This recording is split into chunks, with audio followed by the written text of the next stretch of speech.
Izin menjawab pertanyaan dari Adila. Untuk apakah organisasi laboratorium itu harus legal? Kalau menurut saya, organisasi laboratorium atau induksinya harus merupakan suatu kesatuan yang dapat diidentifikasi dengan jelas keberadaannya sehingga secara legal dapat dipertanggungjawabkan secara hukum. Nah, bagi laboratorium, keberadaannya umumnya dibentuk melalui surat keputusan dari pejabat yang berwenang, sedangkan eh, laboratorium swasta pembentukannya melalui akte notaris dan telah berbadan hukum. Seperti itu. Gimana Adila? Apa kurang jelas? Ya, makasih sudah jelasin. Ya, baik. Terima kasih, Saudara Adila.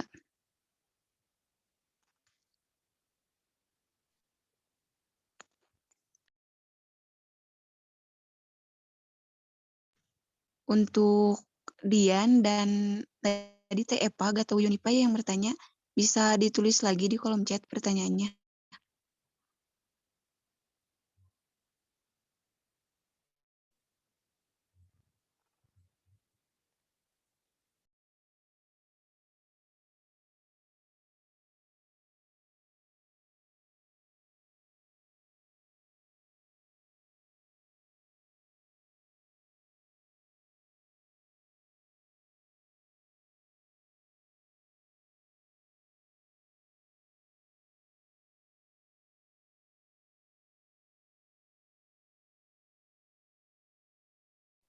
Kepada Saudara Dian, apa bisa ditulis kembali pertanyaannya?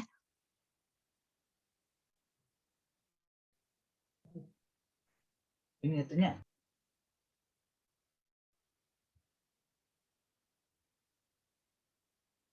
Dian, apakah ada? Baik, Sinta, saya tuliskan lagi. Ya, silahkan Dian. Langsung disebutkan aja gak apa-apa. Oh ya, terima kasih. Sebelumnya terima kasih kepada moderator yang telah memberikan waktunya. Pertanyaan dari saya, jadi bagaimana kita kalau seandainya menjadi seorang pendidik ketika ada peserta didik yang takut akan ruangan laboratorium. Jadi karena kan di laboratorium itu kadang-kadang sering terjadi kegagalan seperti ada ledakan, kebakaran dan lain sebagainya. Nah, bagaimana seorang pendidik agar peserta didik tersebut tidak takut lagi masuk ke ruangan laboratorium? Mungkin itu saja. Terima kasih. Baik, terima kasih Dian untuk pertanyaannya.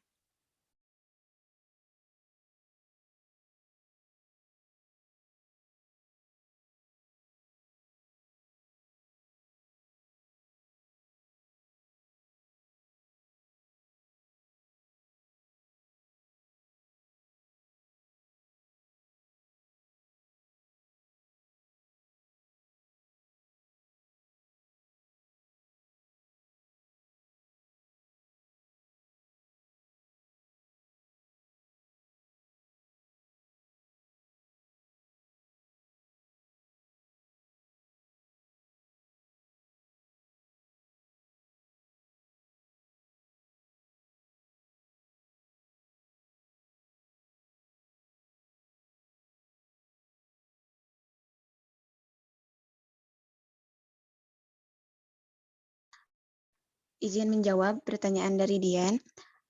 Kalau menurut saya,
Izin menjawab pertanyaan dari Dian.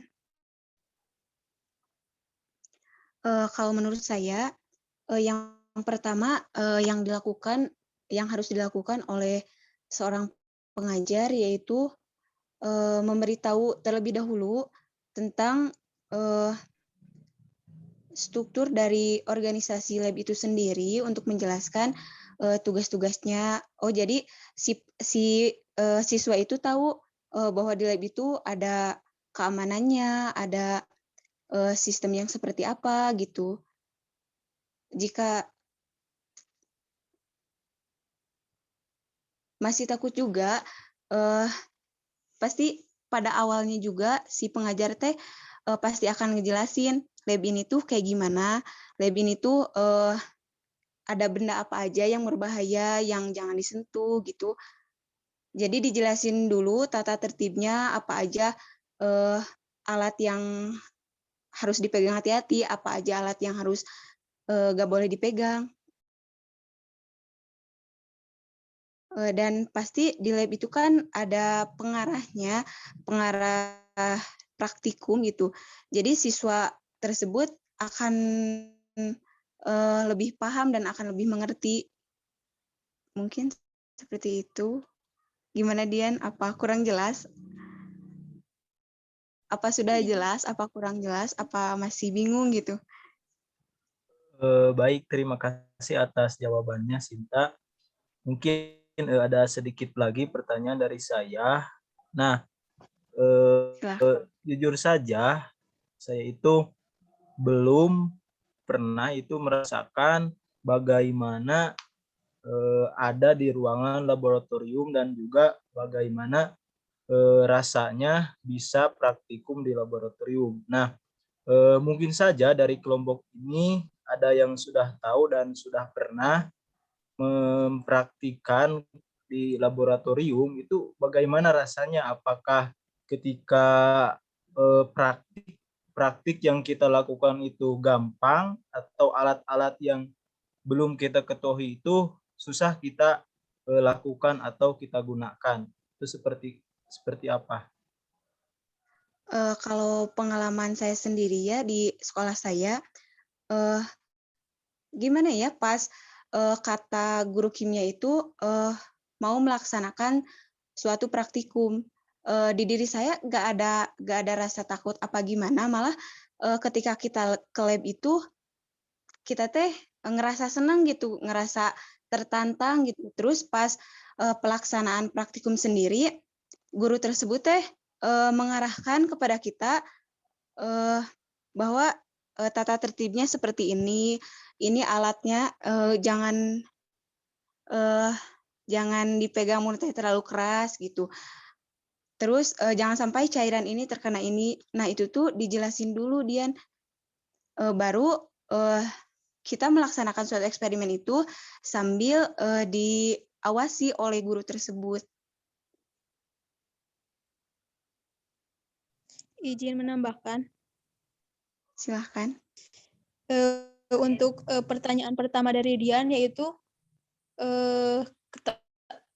mengatasi ketakutan di saat di laboratorium. Jadi sebelum kita melaksanakan praktikum maupun bereksperimen di laboratorium, kita itu diberi arahan atau diberi peraturan, yang dimana peraturan tersebut ada beberapa, contohnya ada persyaratan sebelum melakukan percobaan di laboratorium.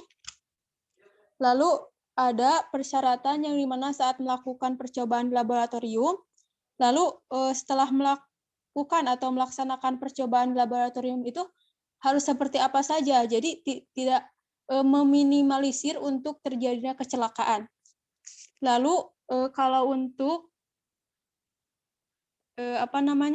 untuk pertanyaan yang kedua itu apa? Tentang bagaimana rasanya ketika kita bereksperimen atau mempraktikkan sesuatu yang belum kita pahami. Apakah rasanya itu seperti apa gitu, atau mudah dipahami atau susah dipahami? untuk pertanyaan yang kedua, seperti yang dikatakan oleh Saudara Sinta, di saat kita diajak untuk ke laboratorium untuk mempraktekkan, yaitu rasa di saat pergi ke laboratorium itu dengan rasa senang, dengan seperti yang Sinta tadi bilang, merasa tertantang, yang dimana kita akan melakukan sebuah percobaan yang sebelumnya belum kita ketahui. Jadi di saat kita melakukan praktek tersebut, yang dimana sebelumnya kita hanya berpegang kepada teori, lalu di saat ke laboratorium kita mempraktekkan bahwa hal tersebut memang benar. Lalu untuk misalnya, kan di sini ada kembali ke pertanyaan yang satu. Sebelum melakukan percobaan laboratorium, ada persyaratannya, minimal atau peraturannya. Yang pertama yaitu ada melakukan kegiatan di laboratorium harus dengan seizin koordinator laboratorium atau guru, yang dimana pasti di saat kita melakukan praktek, pasti dengan guru atau guru kimia, biologi maupun fisika. Lalu mengatur tempat duduk dan meja. Lalu tas buku dan alat lain dibawa siswa, tidak boleh dibawa ke dalam laboratorium. Siswa diwajibkan atau bagi yang punya mengenakan jas laboratorium, mempelajari langkah kerja setiap percobaan dengan baik. Lalu bagi siswa yang berambut panjang, mengikat rambutnya terlebih dahulu, diwajibkan memakai sepatu, lalu pastikan mengetahui tempat letak atau pemadam kebakaran untuk meminimalisir, semisalnya ketika ada kendala kebakaran tersebut, jadi kita langsung kepada alat tersebut untuk memadamkan api. Lalu saat melakukan percobaan di laboratorium, misalnya pada waktu memanaskan tabung reaksi, jaga agar mulut tabung reaksi tidak mengarah kepada diri. Itu merupakan contoh ya. Jangan makan atau minum di dalam laboratorium.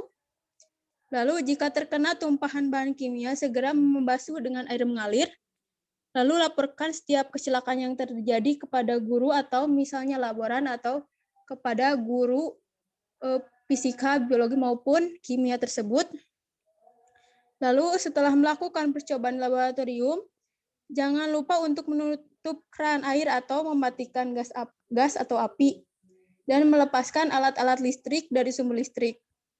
Lalu mengembalikan alat laboratorium dan bahan kimia ke tempat semula. Lalu membuang semua sampah dan bahan yang sudah selesai digunakan.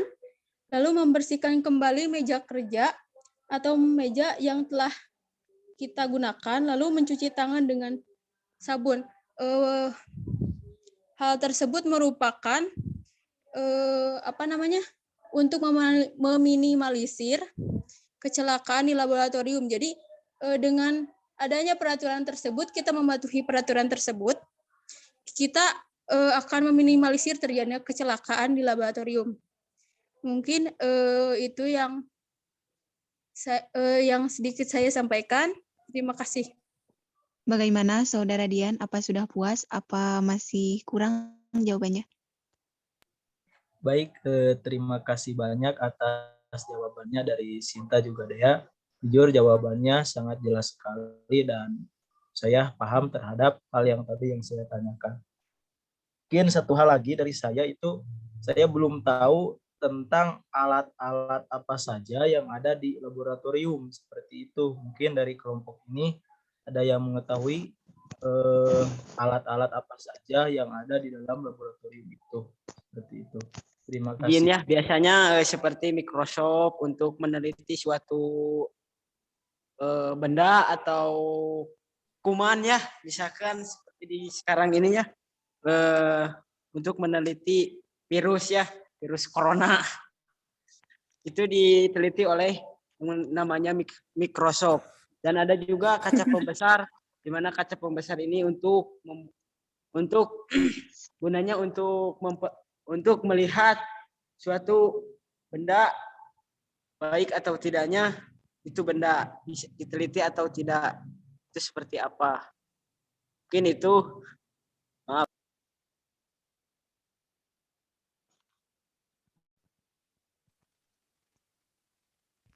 Mohon maaf untuk moderator, apakah boleh menambahkan untuk jawaban yang tadi? Boleh, silakan. Ada Mohon maaf Saudara Faisal. Oh, baik. Sebelumnya saya ucapkan terima kasih kepada moderator yang telah memberikan kesempatan saya untuk menambahkan jawaban dari tadi apa yang telah ditanyakan oleh Saudara Dian. Jadi gini, seperti apa yang telah ditanyakan oleh Saudara Dian, bahwasannya yang pertama itu tadi bagaimana caranya untuk meminimalisir ketakutan kita pada saat berada di ruangan laboratorium. Nah, sebelum kita memberikan jawaban tentang syarat apa saja ataupun peraturan dan juga tata tertib yang harus ditaati pada laboratorium tersebut. Nah, sebelum itu kita harus mengetahui dulu penyebab anak tersebut takut di laboratorium itu karena apa.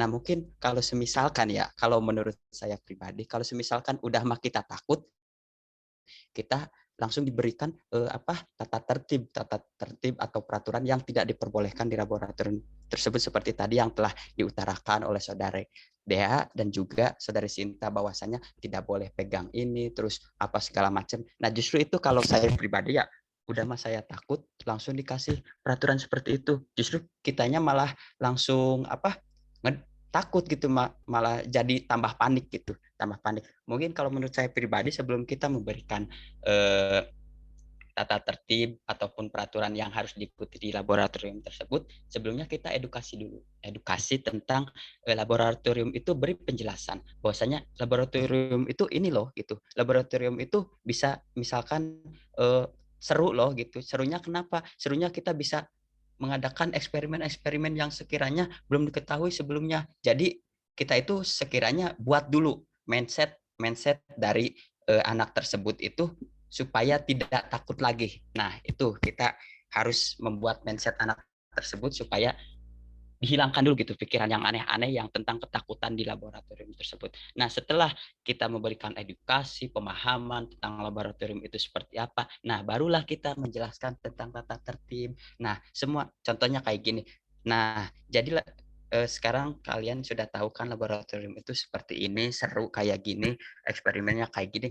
Nah, maka dari itu kalau misalkan kalian ingin aman di laboratorium, nah kalian juga harus mengikuti tata tertib dan peraturan yang sudah ditetapkan. Nah, kalau tata tertib dan sudah ditetapkan itu tidak perlu disebutkan satu persatu. Ya maksudnya emang kalau aslinya sih ya ada gitu tertera. Karena kalau disebutkan satu persatu itu, kalau menurut saya ya seperti tadi itu, jadi Kang Dian nanya, terus yang menjelaskan itu menyebutkan satu-satu. Kang Dian juga saya ya menurut saya Kang Dian juga bingung pada saat tadi disebutkan peraturannya ini Kang Dian juga mungkin ya ada beberapa yang ketangkap, ada juga yang enggak. Mungkin kalau untuk peraturan seperti itu bisa langsung dijawab.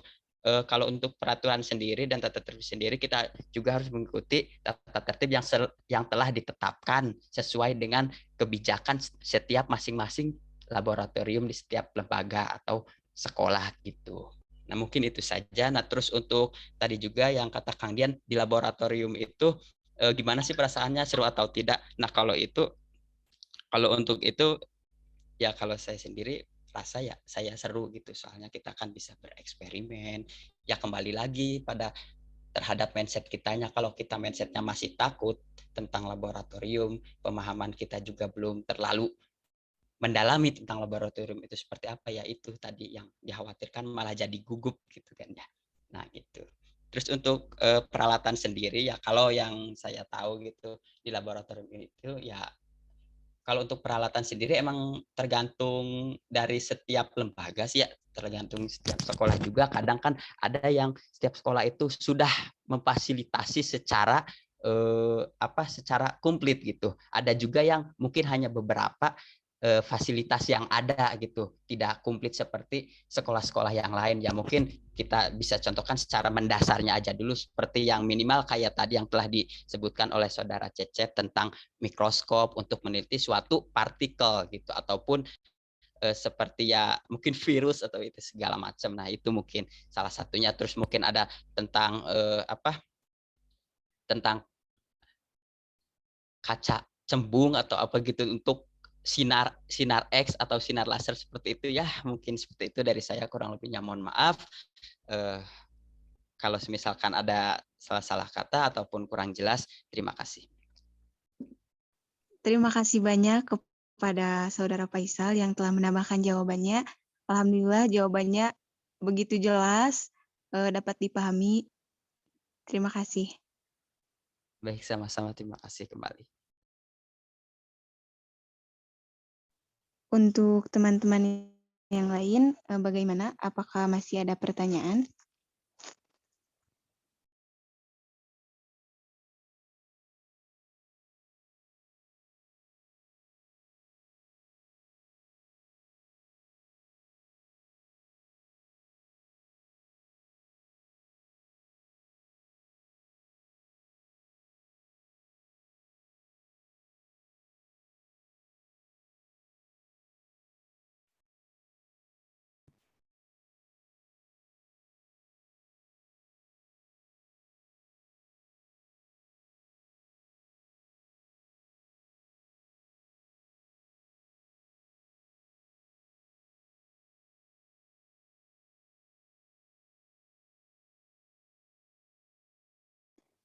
Teman-teman gimana? Masih ada pertanyaan? Apa sudah cukup?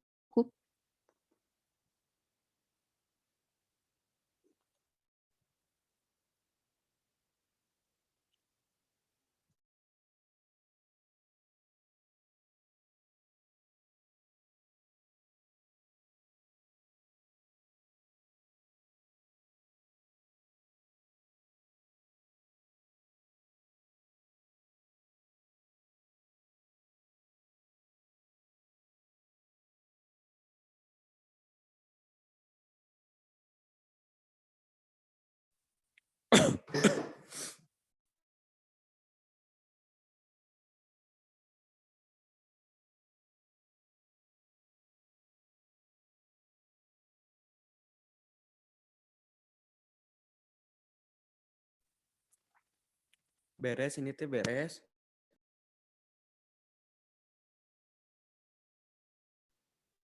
Teman-teman yang lain gimana? Apakah sudah paham semuanya? Apakah masih ada yang ingin ditanyakan?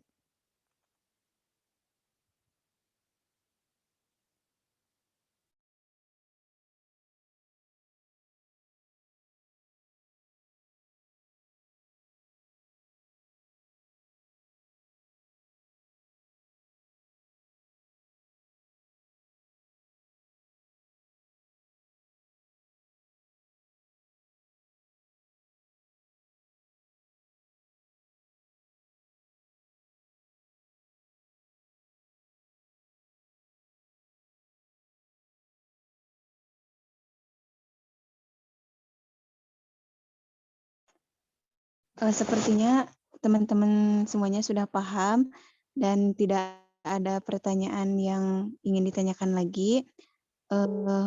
Untuk sesi kali ini, alhamdulillah pemaparan materinya sudah selesai. Sesi diskusi juga alhamdulillah berjalan dengan lancar.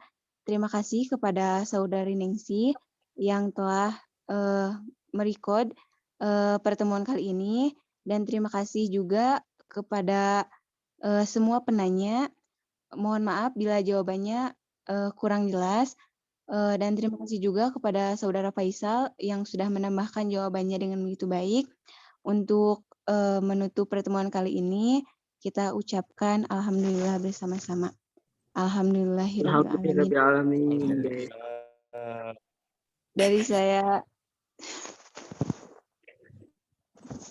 Dari saya dan rekan kelompok 1 dicukupkan sekian. Untuk itu teman-teman bisa leave dari Zoom. Assalamualaikum warahmatullahi wabarakatuh. Waalaikumsalam warahmatullahi wabarakatuh. Kang Hilmi betah nih. Cek.